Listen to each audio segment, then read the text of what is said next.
오늘은 지난번에 약속드린 대로 주렴계라는 분이 송명유학이라고 하는, 우리가 말하는 소위 네오 컨퓨셔니즘이라고 하는 거, 이게 대개 송대와 이제 명대에 주로 생겨난, 이 사람들 말로는 도학이라는 말을 많이 썼는데, 이때 도라는 거는 아주 그 형이상학적인 이론 체계라는 뜻이에요. 그런데 그래서 보통 우리가 송명유학이라고 불러요. 이것도 송명 컨퓨셔니즘, 이렇게 이거 그냥 송학이라고 그러기도 하는데, 대표적인 인물로서 우리가 알고 있는 거는 남송의 복건송의 주시라는 사람 아니에요. 이 주시라는 분을 우리가 이제 알고 있는데, 누구의 제자냐 하면은 정의라는 사람, 이 사람들이 산데 그 개울이 이천이었기 때문에 정의천이라고 그래요. 정의천이라고. 근데 이 정의의 제자가 양시라는 아주 탁월한 인물이 최시영의 시자입니다. 있고, 이 사람이 나종원, 그 밑으로 이통이라는 사람이 있어요. 이통. 연평선생이라고 부르는데, 이 참 대단한 거죠, 이 계보가. 그러니까 정의천이 양시한테 가르쳤고, 양시가 그 학문을 나종원이한테 전해줬고, 나종원이가 이동이라고도 읽어요. 사실 이통한테 전해줬는데, 연평선생 밑에서 주자가 되었단 말이에요. 주시가 정의천으로부터, 정의라는 이분으로부터 주시까지는 거의 100년의 세월이 격하고 있거든요. 그러니까는 주시를 보통 그냥 정의천의 3대 제자가 되는 거예요, 이 사람이. 그런데 이 정의천의 아버지하고 이 주렴계라고 하는 사람이 친구거든. 그래서 이 밑에 가서 배워요. 그러니까는 주렴계가 정의천의 선생이죠. 그리고 주렴계보다 한 6살 나이 많이 먹은 사람 중에서 좀 희한한 인물이 소강절이라는 인물이죠. 주역의 상수학을 새로 만든 사람이고, 여기까지만 해도 북송의 이런 분위기에서 새로운 이 학문이 나왔는데, 주렴계가 쓴 이 태극도설로부터 나오는 거란 말이에요, 지금. 그러니까 주렴계의 태극도설이라고 하는 거는 거의 그 송명유학의 원천이고 샘물이고 모든 게 거기서 나오는 거예요. 그러니까 이 분위기를 여러분들이 알아야 돼. 이 분위기를. 근데 태극도설이라고 하는 게 뭐냐면, 태극도라는 게 있었다, 이게. 태극도라는 게 계보가 복잡한데, 소위 말해서 이 진단이라는 사람이 아주 특별한 도사인데, 이 사람이 뭐 근 120살까지 산 사람인데, 이 사람이 그려준 그림이야, 이 태극도가. 주렴계한테 이것도 또 이거 이상 복잡한, 누가 전화해서 나중에 주렴계한테 온 거야. 그 주렴계가 받은 태극도가 이거예요. 이렇게 간단한 거. 요게 태극도라는 게 요건데, 요거를 자기가 해설한 것이 태극도설이란 말이야. 진단으로부터 내려온, 이거는 완전히 도가거든. 이 도가라는 게 일종의 도사지, 도사. 이게 도가가 소위 말해서 그 도교에서 그 내려오는 비전의 그림이라고 그러는데, 그러니까 우리가 지금 생각하면 이런 게 아주 우리 동양 사상에 흔한 거로 생각을 하지만, 그때만 해도 이게 이런 거가 아주 생소한 거예요. 생소한 거예요, 지금. 그러니까 주렴계는 아주 짤막한 말로 해설을 했는데, 이거가 짤막하고 해석의 여지가 끊임없이 있기 때문에 도대체 이게 뭐냐 해가지고 끊임없는 논쟁이 일어나는 거죠. 끊임없는 논쟁이 일어나요. 그러니까 저희 우리 할아버지들, 여러분들이 집에 있는 할아버지들 문집을 다 있으면 펼쳐보면 태국도서를 가지고 그 자기 나름대로 설을 내놓지 않은 문집은 없다고. 그러니까는 이것이 도대체 뭐냐, 이것이. 그러니까 이거가 전부야. 요거. 그 꼭대기에 무국이 태극이라는 말이 이 도에 붙어 있어요. 여기에. 무국이 태극으로부터 만물이 화생하는, 그러니까 이거는 사실은 뭐랄까, 창조론이 아니라, 창조 크리에이션의 문제가 아니라 코스마건이라는 표현을 쓸 거예요. 아마 코스마건인데 가만 사진 찾아봐. 일종의 그 우주 발생론이라고 그럴 수 있는 거죠. 이 무국이 태극이라고 하는 것 자체가 지금 여기 보면은 음정, 양동, 그러니까 음과 양이 섞여 있는 세계가 여기 우리가 살고 있는 세계다, 이렇게 보시면은 이게 소위 말해서 내가 얘기를 한 걸로 말하면 뭐겠어요? 이게 64개의 착종인데 거기에 실제로는 62개, 그 건과 고를 빼놓은 62개가 얽혀 있는 모습을 표현했잖아요. 이게 표현했단 말이에요. 그러니까 이게 사실은 세 자리로 했으니까 이게 사실 8개를 그린 거예요. 사실은 이게 8개를 그린 거라고. 그리고 주제말로는 요 안에 요 동그라미는 이 무국 태극 이것이 여기로 들어온 거라는 거거든. 여기 들어온 거라고 그러는데, 이거 진짜 강의하기가 힘드네. 이게 아주 베이직한 것부터 여러분들한테 가르쳐드려야 되니까. 근데 지금 주역으로 말하면 음과 양이 이렇게 이 섞여 있는 모습은 괴상으로 우리가 알 수 있으니까. 근데 우리 주역의 경전에 내가 계속 얘기했지만 금목수와 토라고 하는 이 오행이라는 건 전혀 주역에는 없는 거예요.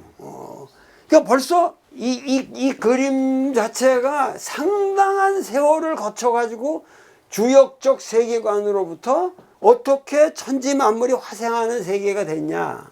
여기 보면 곤도와 건도, 성녀, 성남의 이 구체적인 남녀라는 게 나오는데, 곤도는 여자를 이루고 건도는 남을 이룬다.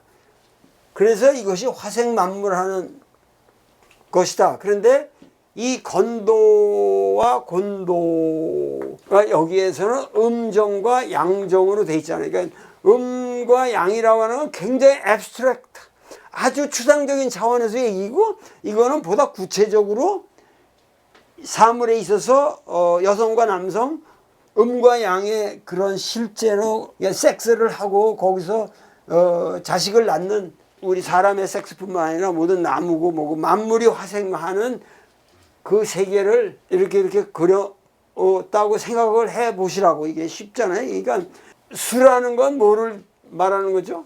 음을 대표하는 거죠, 수는. 그러니까 수가 이 음정 이쪽에 배열이 되고, 화라는 건 양동이니까 이게 이 화라고 하는 건 양을 대표하는 거란 말이에요. 그러니까는 결국은 음양이 가장 기본적인 건데, 그 음양에 의해서 뭐죠? 수화라고 하는 거예요. 오행도 결국은 이 음양적인 것에 의해서 생겨나기 시작하는 거죠. 지금 오행은 이 세계를 구성하는 5가지의 하나의 원질과 같은 건데, 이거는 음양이 아니잖아요. 근데 음양으로 해설을 해서 연결을 시킨 거죠, 여기가. 음양으로 해석을 해서. 그러니까 수가 음이고 이게 양인데, 수가 목을 생하고, 근데 이거는 치양이라고 해서 양이 상당히 그 어린 양이야, 이거는. 그래서 목을 하고 난 다음에 여기서 목생, 여기서 화로 올라가죠. 그러면 화는 다시 토로 가고, 토생 금 해가지고 다시 금생 수로 올라가는 거예요. 그래서 결국은 이 수화론이 열로 다시 요거라 이게 무국이 계속 된다고 보는 거거든. 그래가지고 이 수화가 여기 다시 해가지고 곤도 성녀, 건도 성남 해서 만물 화색 이런 설명을 주자가 태극도해라고 하는 논문을 따로 썼어요. 그래서 제가 지금 이 강의를 하기 위해서 사실은 그거 평생 안 본 글이었는데 지금 죽으라고 다 읽고 와가지고 지금 강의를 해드리는 거예요. 나는 이 도를 그래서 오늘 내가 그거 나도 사실 주자 태극도해를 처음 봤는데 주자가 태극도해가 있고 요 도만 그리고 주렴계가 쓴 태극도설해가 따로 있어요. 그건 방대한 논문이죠. 태극도해는 보통 사람이 안 보거든. 그래서 나도 오늘 여태까지 안 봤다가 오늘 부지런히 보고 나와서 아 대개 이게 이 도를 이 그림을 주자가 따로 설명을 한 게 도해. 그러니까 주자라는 사람은 내가 이렇게 보면은 기발한 사람이야. 왜냐면 이거를 자기가 그려봐야 자기가 뭐 해봐야 안 되거든. 이건 주렴계가 이걸 했다 그러고서 이걸 갖다가 거창한 자기 언어로 쫙 해서 이 정도면 1000년을 내가 먹을 수 있다. 그러니까는 지금 제가 여기서 왜 이거를 강의하냐면은 주역이라고 하는 것 자체가 이렇게 그 모든 게 얽혀 있는 거예요. 지금 주역에서 지금 모든 사상사적인 문제가 나온 거고, 그리고 주자는 점서라고 하면서도 이런 아주 그 도식적이고 굉장히 상수학적이고 굉장히 우리가 지금 보면 유치한 것 같이 보이는 이런 거를 가지고 1000년을 내가 지배할 수 있다. 그렇게 생각하는 거예요. 그러니까 오늘도 그걸 쫙 주희가 써놓은 걸 이렇게 보면서 나도 주희처럼 역시 하도 책도 안 사고 그냥 대접을 안 하니까 이 역사가 나도 종교를 만들어 볼까. 별의별 생각 다 하거든 사람이. 늙어가면은 이제 이렇게 끝나는 건가. 요새 최근에 엘비스라는 영화가 진짜 여러분들 볼만한 엘비스가 어떻게 살았고 그 사람이 그 노래 가사의 그 언어가 얼마나 그랜드한 거고 우리가 그냥 가볍게 생각하던 그 엘비스 노래들의 심도 그리고 실제로 오늘의 미국 문화, 미국이라고 할 때 우리가 미국의 자유롭고 분방하고 이런 뭐 히피고 이 모든 미국의 문화의 원형은 사실 엘비스부터 시작되는 거예요.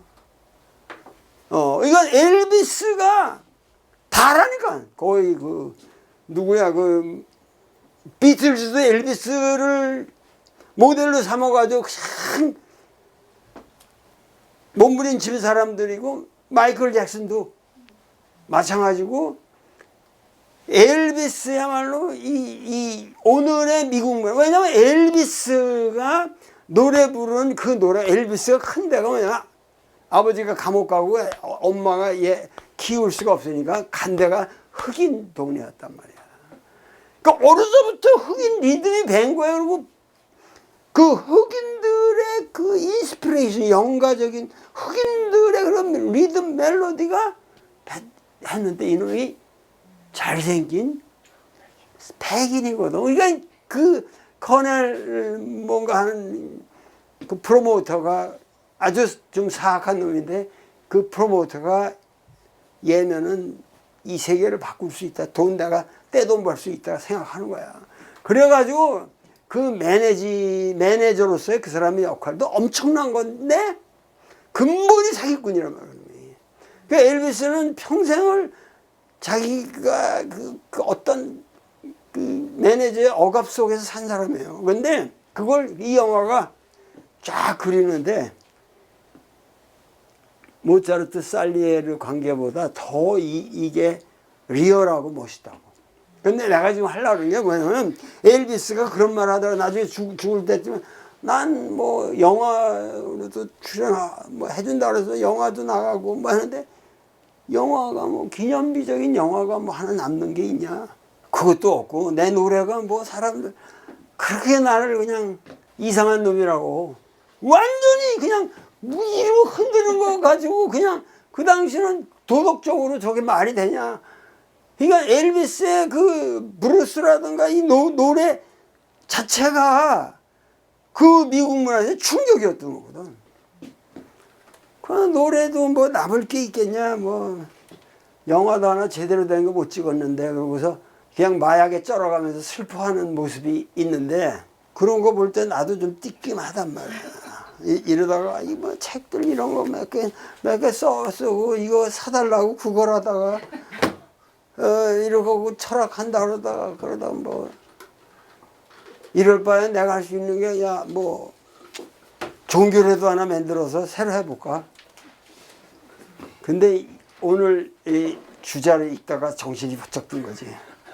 주자는 리그로스한 철학 그 자체를 가지고 1000년을 플랜한 거야. 1000년을 플랜한 거야, 이 사람은.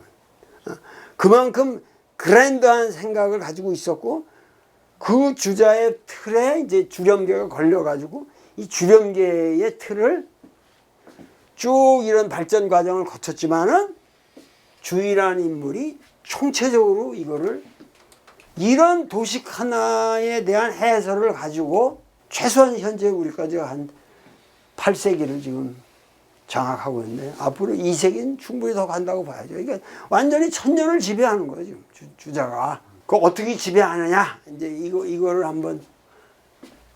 그러니까 우주가 여기는 지금 음양이라는 구체적으로 이렇게 음양이 우리 태극기 같은 거란 말이야. 이게 내가 말하는 태극기 같은 건데 여기는 아무것도 없잖아. 이게 아무것도 없는데 결국은 뭐냐면은 태극이라고 보통 하는 말이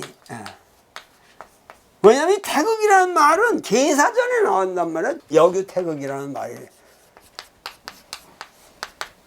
근데 이 태극이라는 말이 이 극이라는 게 우리가 쉽게 얘기하면은 극한 그렇게 할 적에 상당히 애매하다고. 그 뭐냐면 극이라는 거는 영어로 말하면 리미트잖아요. 사실은 극이라고 하는 거는 뭐가 이렇게 거기 가서 그냥 끝에 가서 그냥 극에 부딪힌다.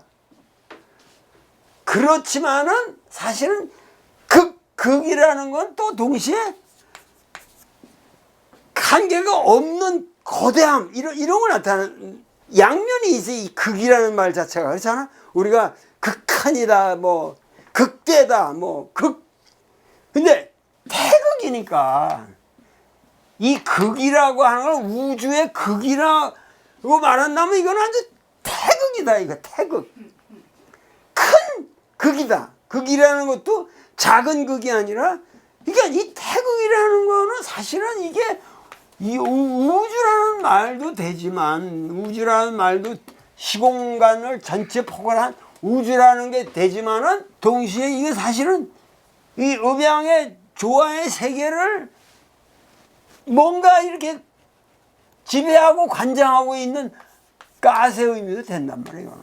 우리 동양에서 말한다면 이게 하나의 가스란 말이에요. 가스를 표현하는 얘기란 말이에요. 결국은 우리가 전지전능하신 하나님 뭐 이런 말들이 전부 뭐냐면 사실 태극이란 말이에요. 태극. 예. 인간의 그 극을 넘어서는 거대한 극. 우주를 말할 때도 이 태극이라는 말은 거대한 극인데 이거를 보고 이 그림을 보고 주렴계가 구라를 친 게 뭐냐면은 태극이라고 하는 것은 뭐 결국은 진정하게 이게 크려면은 태극이라는 거는 뭐야? 극이 없어야 된다. 네? 태극이라고 우리가 한다고 한다면은 극이 없어야 된다. 여기서 제일 먼저 극이 없음. 이 무극이라는 건 복귀어 무극이라고 어디나 우리 노자에 나왔잖아요. 내가 노자 강의를 해서 노자 몇 장이야?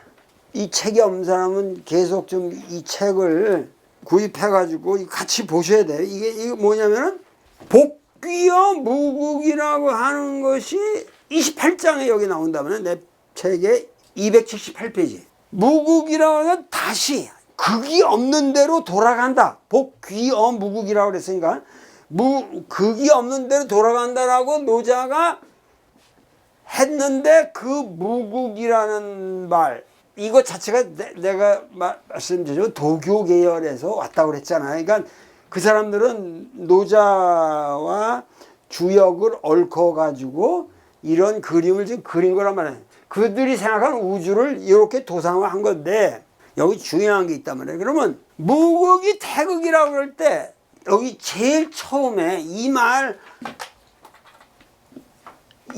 하나 가지고 벌써 이거 몇천 년을 싸우는 거예요, 지금 이게.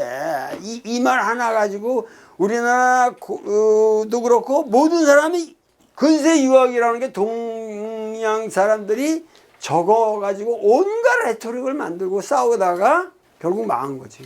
조선 왕조가 그래서 망한 거예요. 정말 그것 때문에 망한 거예요. 조선 유학이라고 하는 게. 그러니까 이런 개소리에 귀를 기울이지 말아라 하고 정신 차린 사람은 최수은 하나예요. 수은이라는 사람이 그래서 위대한 거란 말이야. 그 당시 그 논의에 빠지질 않고 완전히 새로운 개념으로 그게 사실은 기독교의 역할이 굉장히 컸던 거예요. 19세기에 우리가 이런 유학적 논쟁으로부터 벗어날 수 있는 계기를 사실 준 게 기독교예요.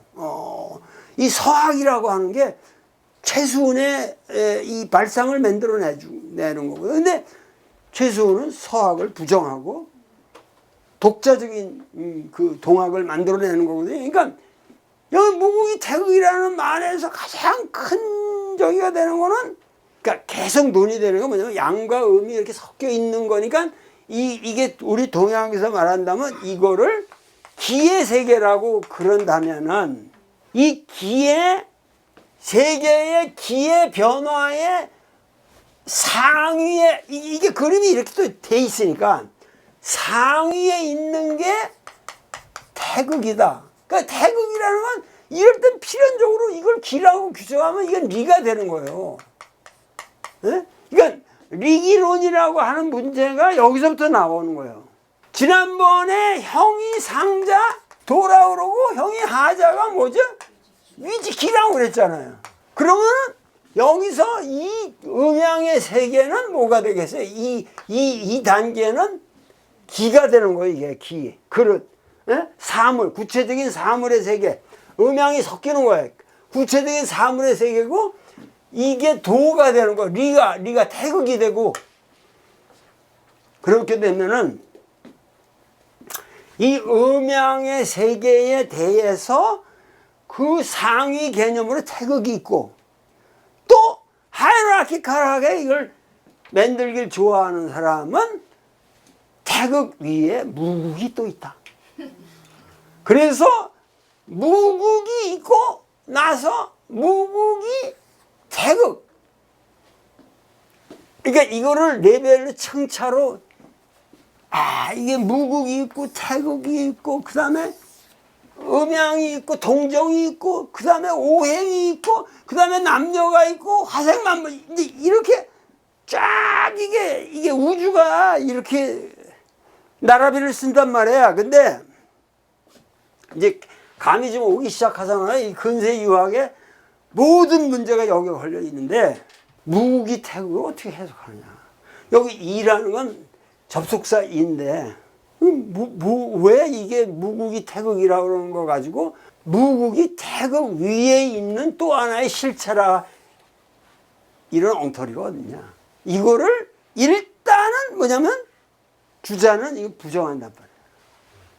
무국이면서 태극이라고 하는 거는 태극의 본래적 모습이 극이 없다라는 말이지. 그러니까 이때 무라고 하는 거는 무국이 태극이라고 할 때 무라는 건 일종의 이거는 그냥 극이 없다라는 형용사이지. 극이 없으면서도 최대의 극.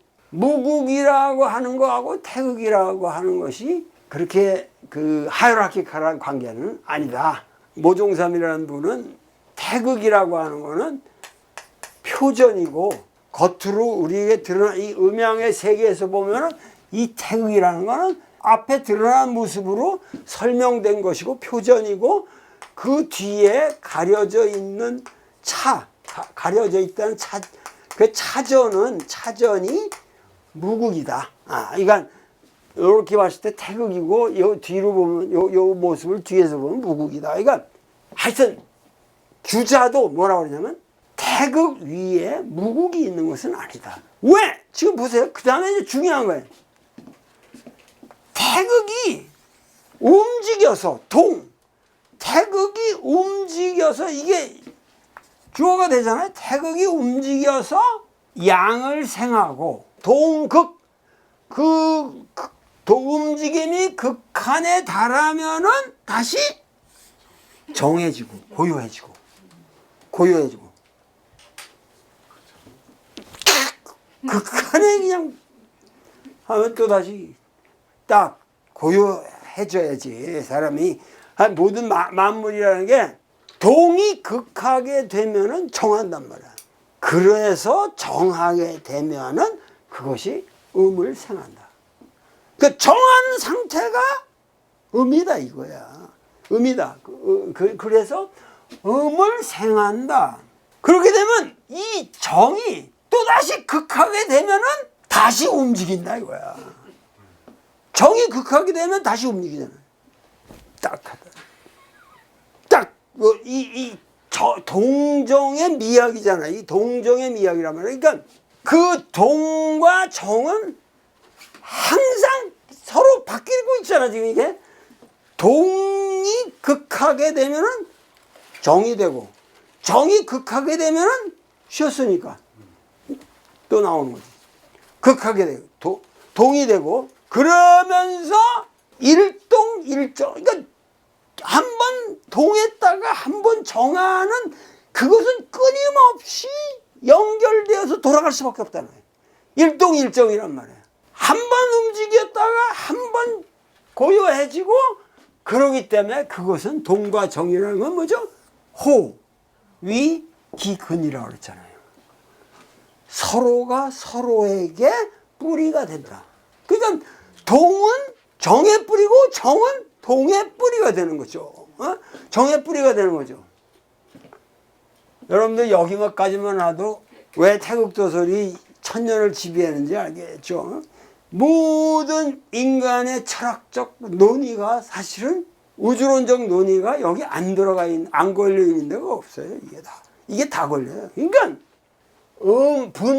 분양이라는 게 음과 양으로 이렇게 구분해서 양의가 세워지게 되었다. 그러니까 음양이라는 개념이 성립하게 되는 과정.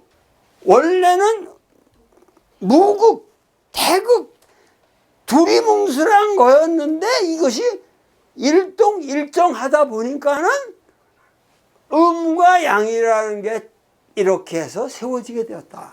그러니까 이거는 뭐야? 주역이 만들어지는 최초의 과정을 우주론적으로 설명한 거지. 그래서 복희가 만들고 뭐 문항이 어떤데 이런 개소리가 아니고 완전히 벌써 송나라 때 오면 이게 이 파워를 가지고 우주론적으로 설명이 되는 거지. 지금 주역적 세계관이 여기까지 왔다는 거지. 지금 이걸 아셔야 되는 거예요. 그러니까 분음 분양에서 양의는 뭐예요? 양의라는 건 음양이라고 하는 어떠한 이 우주 세계 변화의 기본 두 에스펙트, 두 필러, 두 크라이테리아, 두 개의 어떤 기준이 확립되어 것이다. 그렇게 되면 양은 변하고, 그 양이라는 건 아주 액티브한 거니까 항상 미래를 개척하고 변하면은 음은 포용해서 그것을 합해서 항상 전부 그 자료들을 거두어서 생성을 하는 거죠. 그러니까 양변 음합이 생, 수화, 목금, 토.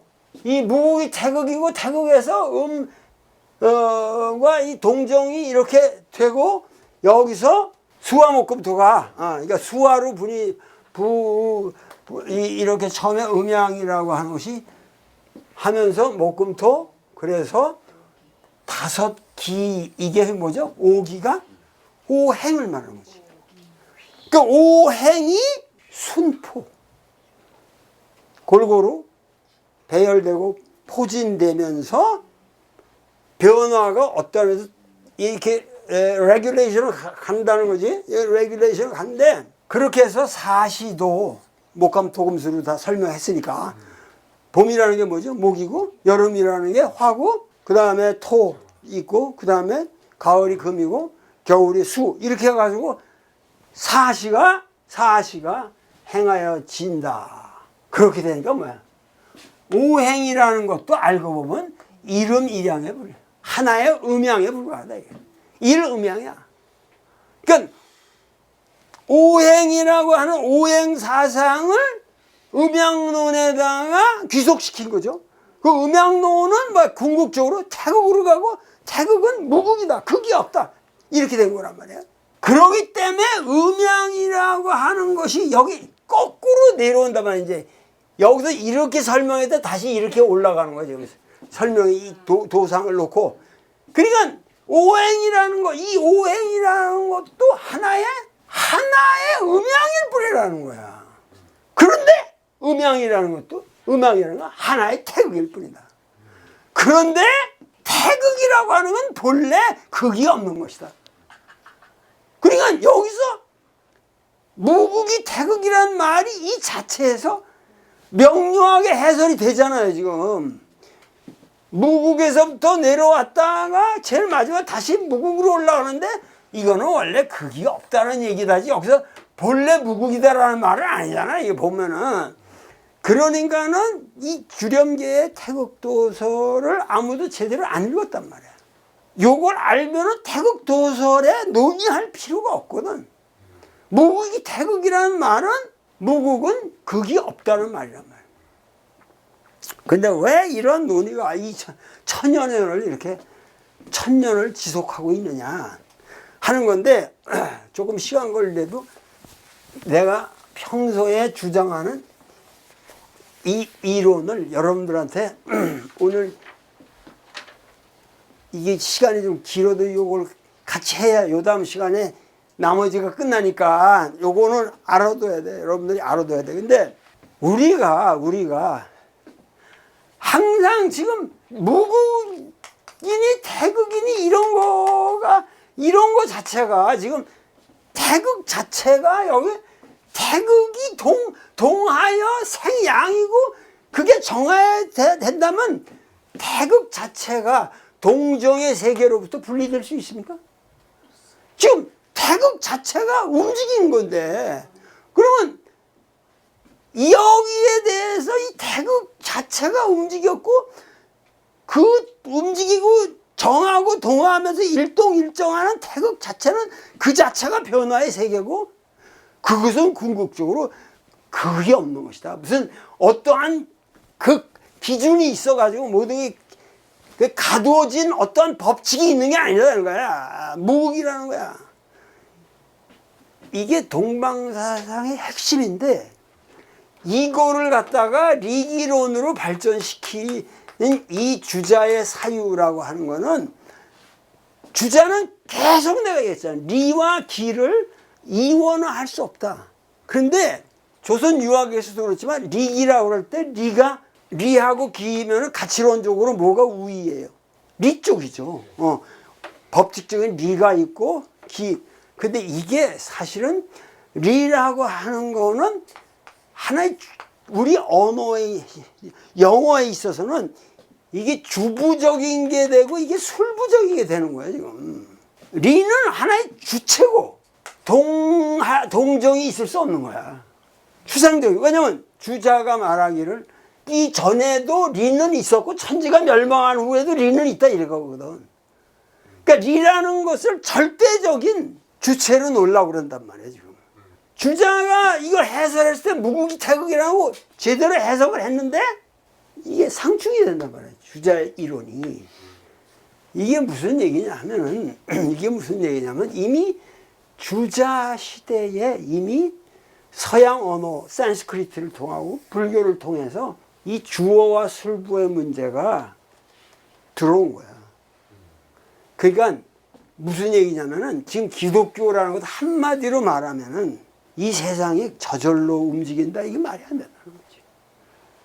그 움직이는 술부의 세계에 대해서 하느님이라는 주어가 있어야 돼. 하느님이 이 세계를 창조했고 하느님이 이 세계를 움직이게 하는 거지. 이게 되냐 이거야. 여러분들이 아셔야 될 거는 영어에서는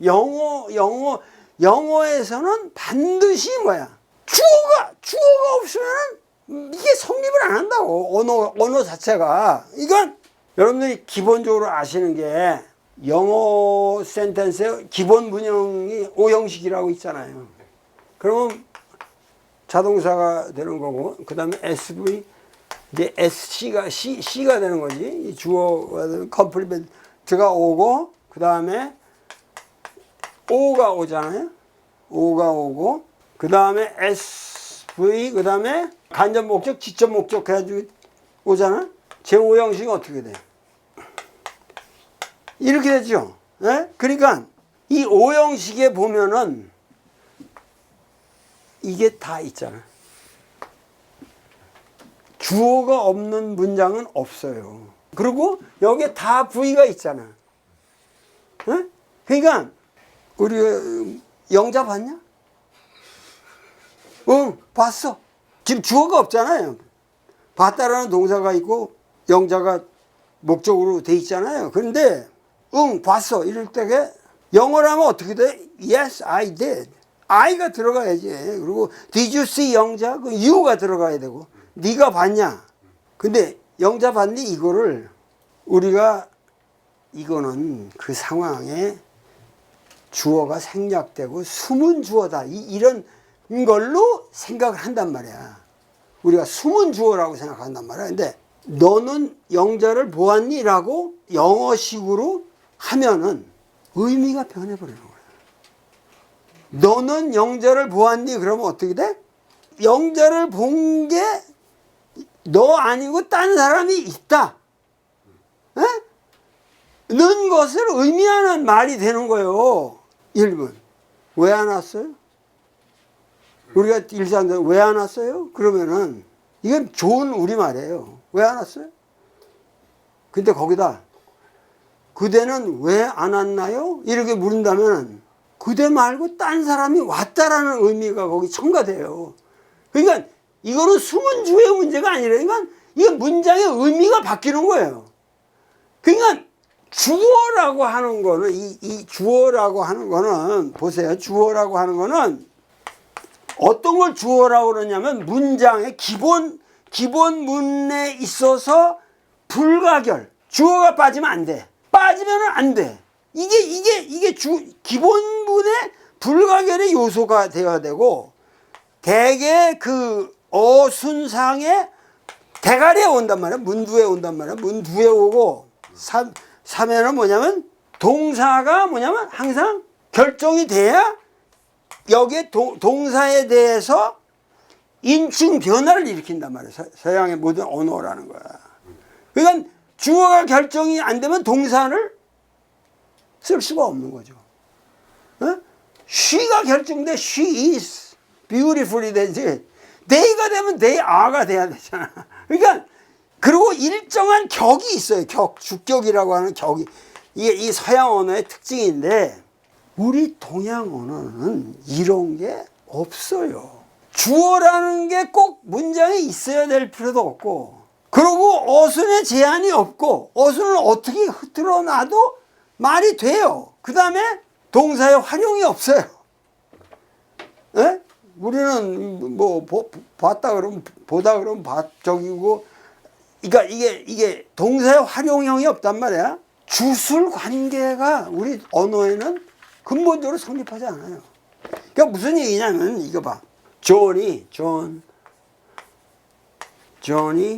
making 피자. 그러니까 존이 making 하고 있는데 여기에 피자를 만들고 있어요. 어디서? at home, 집에서.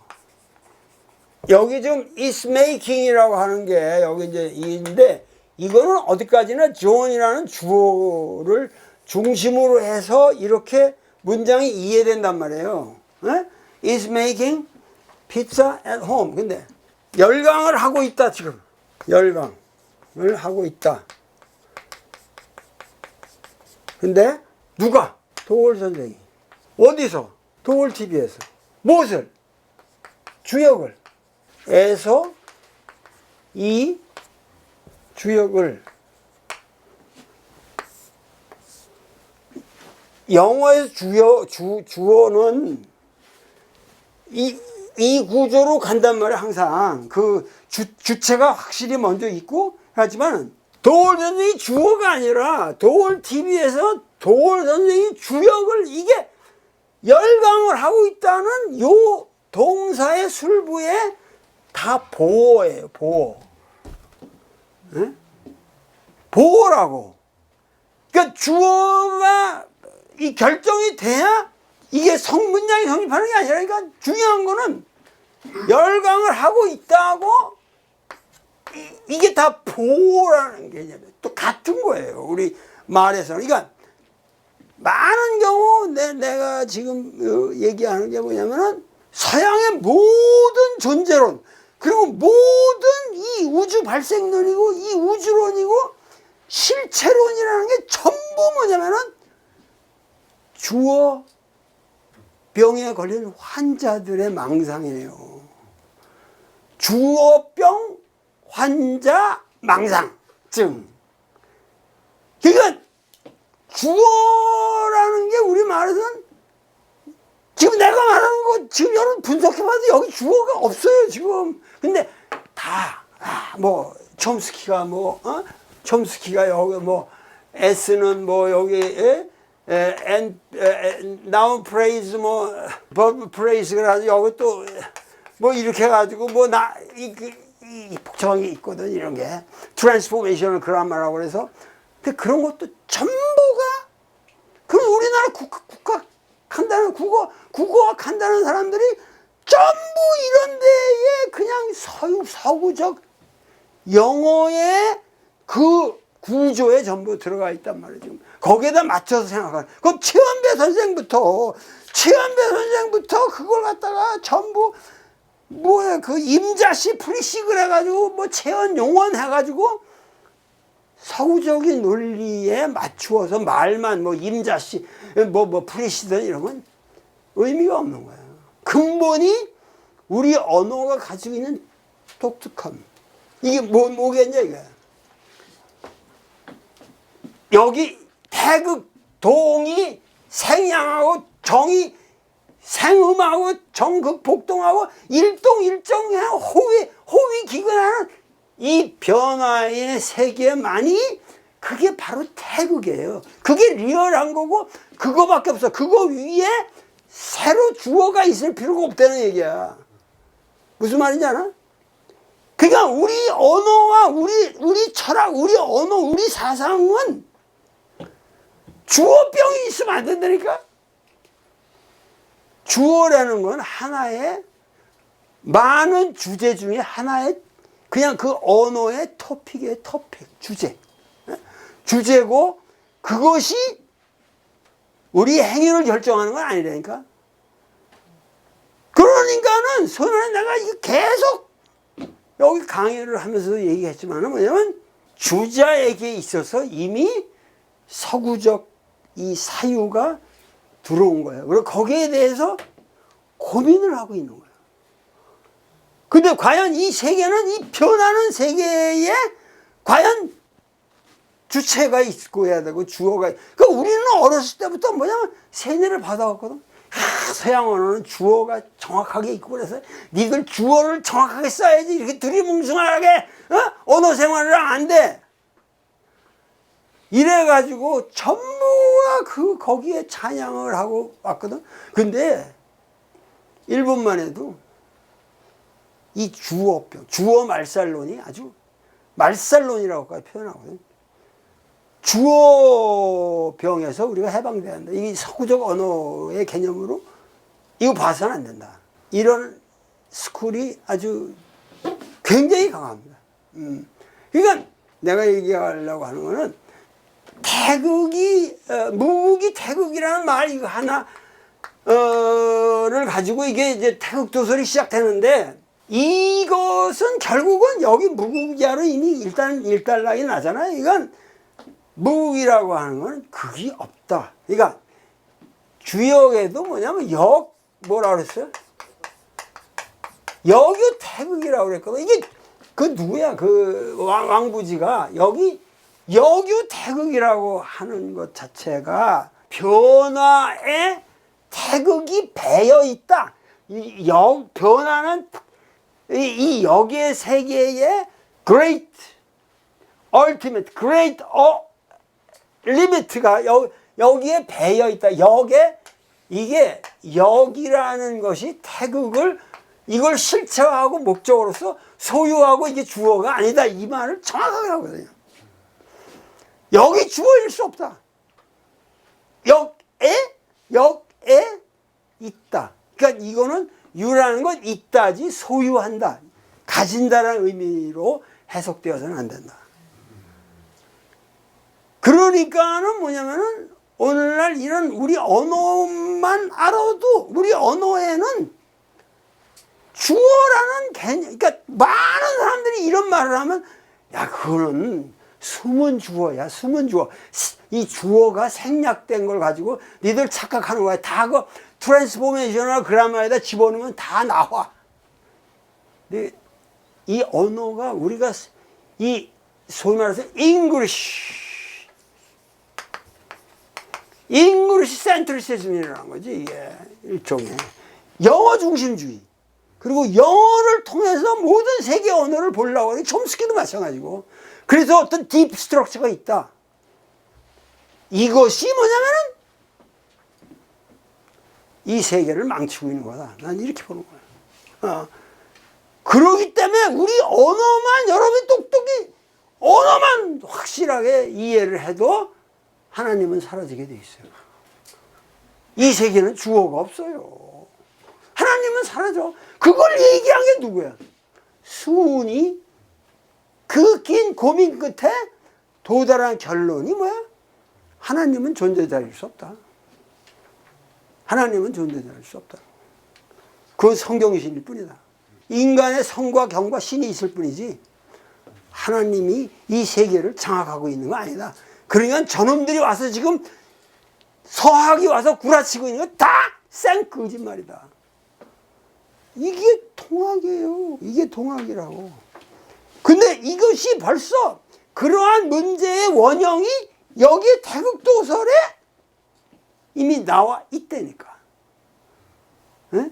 태극 위에 또 무구까지 올려놓으면서 하지만 주렴제도 그러고 주자는 일단 무국이라는 건 극이 없다는 얘기지. 극이라는 것이 이 음양세계의 주인으로 태극이 있고 그 위에 무국이 있는 건 아니다. 그러나 리기의 문제는 우리가 나누어서 봐야 된다. 이거는 사실은 불교의 이사무의 법계라고 하는 리사라고 하는 이 문제에서 오는 거예요. 원래 이 리사의 불교적 개념이 이 사가 이제 기가 되는 거고, 그래서 리기의 문제가 들어오는데 벌써 거기에 대해서 주자는 오명하게 리기의 문제를 계속 리의 어떠한 우위성을 얘기하면서도 결과적으로 이렇게 가면 안 된다. 리와 기는 분리할 수 없다. 이렇게 함으로써 오늘날 우리가 가지고 있는 모든 철학적 과제 상황을 이 주역의 이 개념을 가지고 이렇게 설명을 했다는 거예요. 요것을 여기 쫙 전개되어 나가는 모습을 다음 시간에 전부 해설해 드리겠습니다. 오늘 강의는 이것으로 끝내도록 하겠습니다. 감사합니다.